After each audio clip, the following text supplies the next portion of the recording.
Expectations are sky high, and there he is, the quarterback of our team. Kirk Herbstreit is back after a triumphant weekend in Orlando and a very busy week ahead, and part of that will be Clemson. And so give me a sense, what are your expectations for this quarterback? I can't recall a time that anyone had more expectations on him than this kid does right now. Well, I think his approach to life, not only to football, will allow him to deal with the pressure. But I thought what Dabo said about areas that they've challenged him to get better, specifically where they want to see him get better. It's like any young quarterback.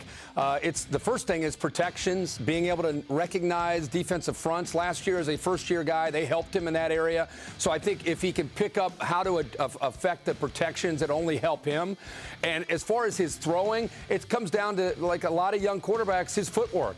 He's an athletic guy. They run a lot of RPOs. He wants to be able to throw on balance, and I think a big part of that is just working on his footwork, and that's an area that he's really invested in the offseason. And I expect to see a better Trevor Lawrence with better wide receiver play and a better overall offense. It's going to be a lot of fun to watch them starting Thursday night against Georgia Tech. Now, they are one of the huge powers in the sport right now and a prohibitive favorite in their conference. Let's go to Oklahoma, another one of the powers in the sport right now. Do you consider them a prohibitive favorite in the Big 12?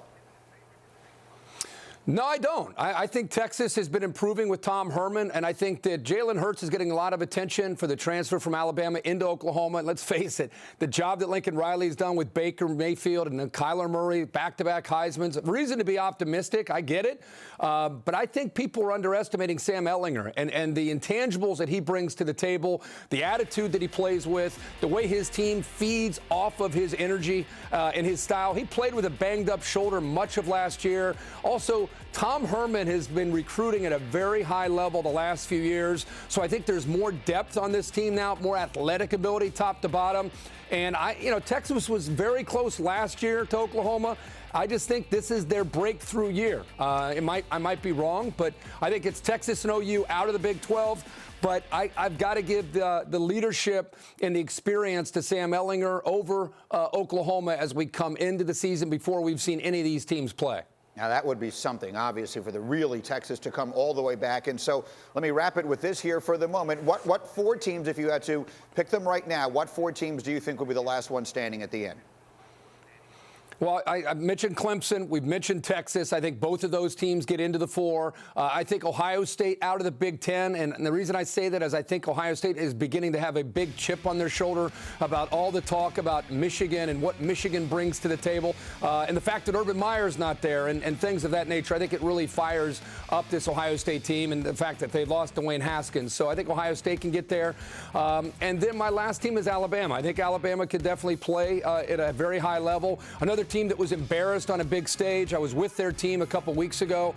They're not in a good mood, Greeny. And when Nick Saban's teams aren't in a good mood, they typically do a lot of damage. So I would have those four. I'd have Clemson and Alabama. What would that be, the fifth time they'd meet?